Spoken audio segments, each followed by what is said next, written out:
This businessman is the Oracle of Omaha. The market is there to serve you, not to inform you. Welcome to WatchMojo.com, and today we'll be learning more about the life and accomplishments of Warren Buffett.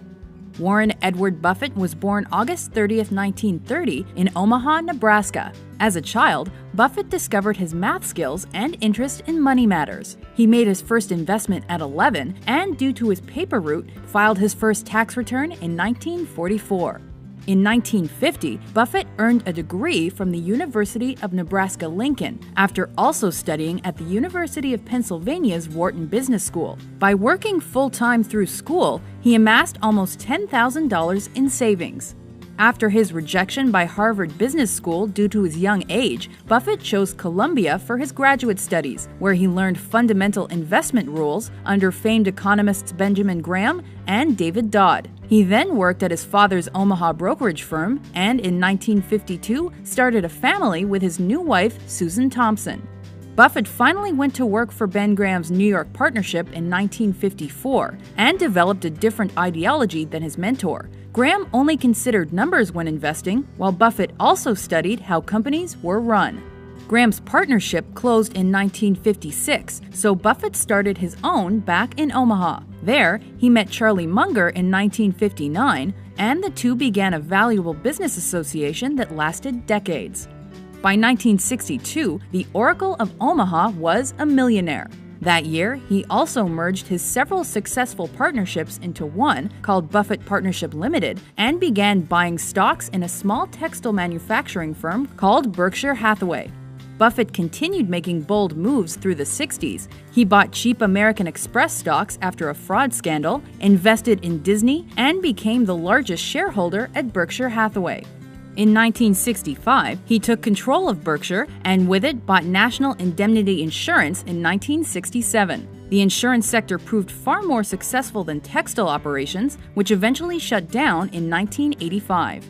When the Buffett Partnership's assets were divested in 1970, Buffett became chairman of Berkshire Hathaway. That year, he began writing annual letters to shareholders that eventually became famous.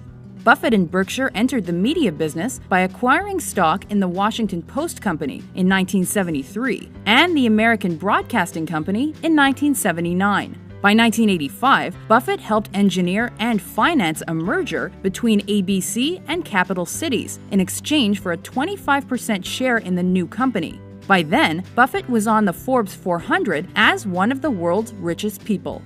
In 1987, Buffett became director of Salomon Brothers after Berkshire became the company's largest shareholder. However, the stock market crashed that year, resulting in significant losses for both Berkshire and Buffett himself. Things improved in 1988 when Buffett bought 7% of Coca-Cola for $1.02 billion, and that became one of Berkshire's most profitable investments ever. By 1990, Buffett was a billionaire on paper thanks to Berkshire Hathaway's newly sold Class A stocks. Heading into the new millennium, Buffett and Berkshire experienced ups and downs, causing some to accuse him of losing his touch. He was also criticized during the subprime crisis of 2007-2008. However, by investing in American companies like Goldman Sachs, Bank of America, and Wells Fargo, Buffett helped stabilize the U.S. economy and earned significant returns. Buffett's success briefly earned him the title of world's richest man in 2008 when his net worth of $62 billion topped Bill Gates. Buffett, Gates, and Facebook CEO Mark Zuckerberg partnered in 2010 to sign the Giving Pledge, which promised that half of their fortunes would eventually be allocated to charity. Buffett has also been vocal on political issues like healthcare reform and taxes for the super rich. The very rich are paying less in the way of taxes than the people to clean their offices.